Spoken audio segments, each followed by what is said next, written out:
Hi, everybody, and welcome to Uncommon Sense America.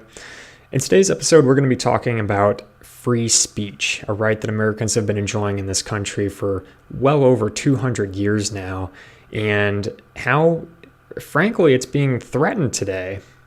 Just this week, and there are still some details coming out about this, but Omarosa, who has appeared on The Apprentice and maybe like the Celebrity Apprentice with Donald Trump in the past from years back. She's claimed that she has a recording of Trump saying the N-word during tapings of The Apprentice when they were on that show together. She's also recently released a tape of Laura Trump, this is Eric Trump's wife, offering her a $15,000 a month job in the president's re-election campaign. Now, the interesting thing here is that from what I've heard, there were no real details discussed over what that job would entail, only a monetary figure. And as Omarosa describes it, she thinks of it as quote unquote hush money.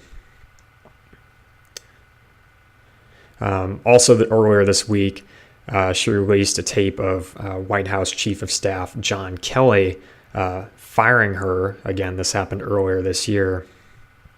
And again, she claims she has many other recordings, including some of phone calls of Trump's family members.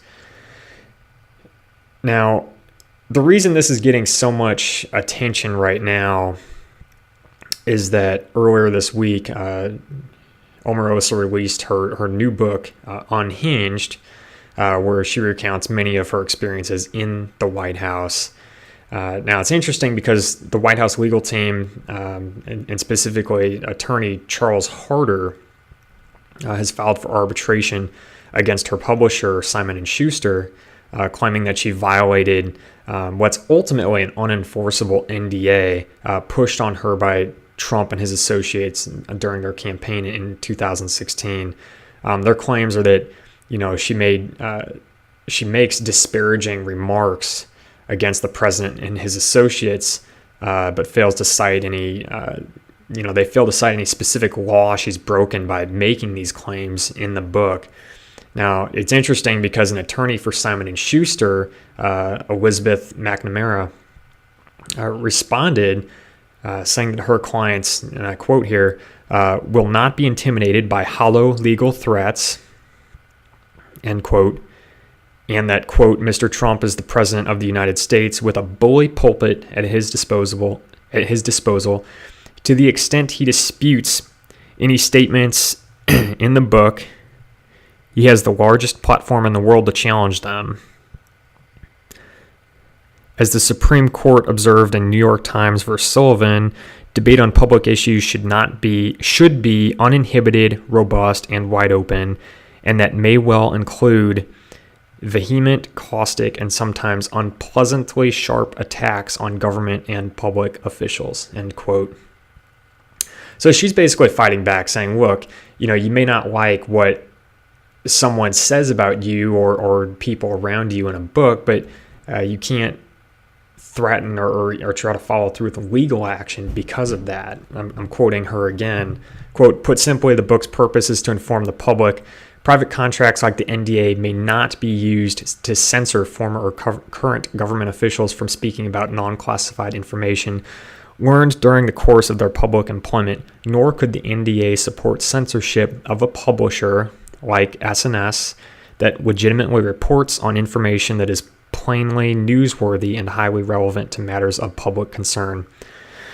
The government has no legitimate interest in censoring such material, and no court would support the presidential campaign of a sitting U.S. president in silencing a former government official like Miss Manigault Newman, that's Omarosa, or her publisher. To do so would be a perversion of contract law, a prior restraint, and a plain violation of the First Amendment, end quote. So again, she's coming out and just basically stating a common sense argument here that, this book is putting information about a government worker or employee out there. Government employees and workers unless they are dealing with classified or top secret information, anything along those lines, they're public servants, right? Things they do should be transparent. So this whole idea of even having an NDA in place to silence someone who used to work, there's a White House attorney who's just straight up stated that a lot of these NDAs that the president pushes current and former employees to sign are unenforceable. The next example I want to bring up along this same topic is that earlier this week, Trump revoked the security clearance of a former CIA director, John Brennan. Now, you might be wondering, who is John Brennan? Well, he was one of the main people responsible for helping to kill Osama bin Laden in 2011, and he was in the the situation room when that operation was carried out. Now, the reason this is important is that because virtually every former CIA director retains their security clearance after leaving their post, and they keep their security clearances in most situations because they're able to use their combined decades of experience to consult on current situations and help the current people out, right? So it's really a waste to throw away those years and decades of experience for no reason, because they have a lot of useful insight for many different scenarios and situations. Now, Trump revoked Brennan's security clearance apparently because Trump disliked Brennan's opposition over the whole Russian interference in the 2016 campaign. Trump has responded to critics of this move by releasing the names of other officials whose security clearances are under his review. So, he's basically coming out and saying, look, I've already revoked the security clearance of one guy. If you push me or oppose me, it could happen to you as well.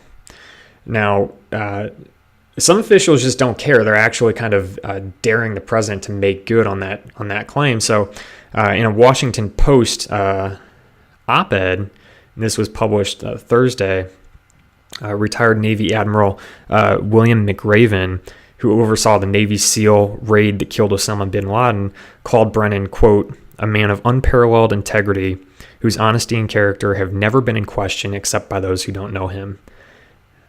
Therefore, I would consider it an honor if you would revoke my security clearance as well, so I can add my name to the list of men and women who have spoken up against your presidency, end quote.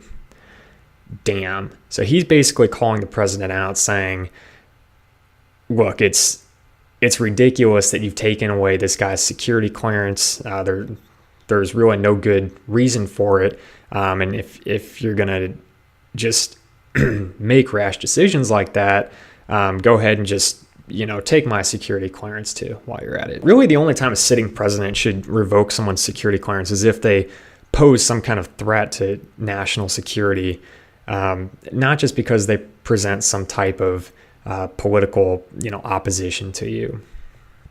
Now, most people view this move by the president as, just a really thinly veiled attempt at, quieting political opposition. That's really what it is. You might see some news outlets and reporters and come across opinions of other individuals who say that, it is the right move to make. But I think, those people are really ignoring the facts and the trend of what's going on here. Let's not forget, Trump himself has leaked classified information to the Russians, no less, right? They're considered... they're kind of like an enemy of the United States, right? They're not a strict ally. Anyway, what's interesting here is that, one day after Trump dismissed Comey, if you can remember that, Trump met with, Foreign Minister Sergei Lavrov and Ambassador Sergei Kislyak.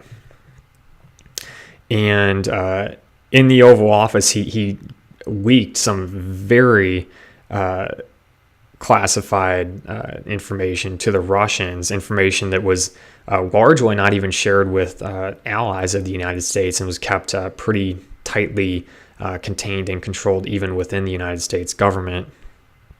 For almost anyone in the government, it would be illegal to discuss those matters. Now, as President Trump he has quite a bit of authority to declassify government secrets just basically by saying them, and I think we've seen this happen on Twitter already a number of times.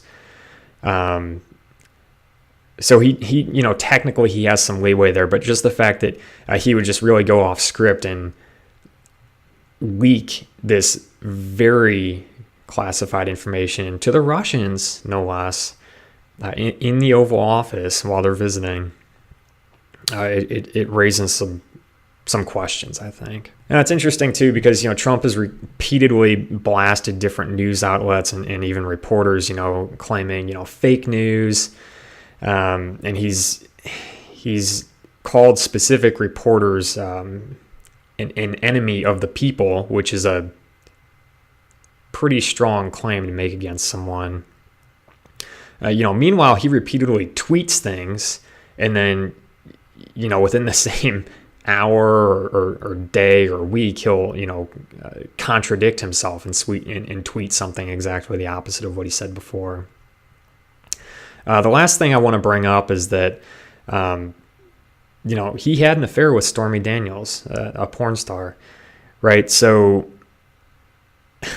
there was a non-disclosure, an NDA agreement signed by Trump's personal lawyer, Michael Cohen, and Stormy Daniels, just before the 2016 elections. And after the existence of the NDA was revealed by the Wall Street Journal in early 2018, this year, Stormy Daniels sued Trump and Cohen, arguing that the NDA was, invalid. They couldn't just coerce her into signing this and then preventing her from speaking out about what happened. So earlier this year, in January, Wall Street Journal reported that Cohen had paid Stormy Daniels $130,000 in October 2016, and this was a month before the presidential election. Presumably this was to stop her from discussing an affair that she had allegedly had with Trump way back in 2006. So originally, Cohen denied that there was any kind of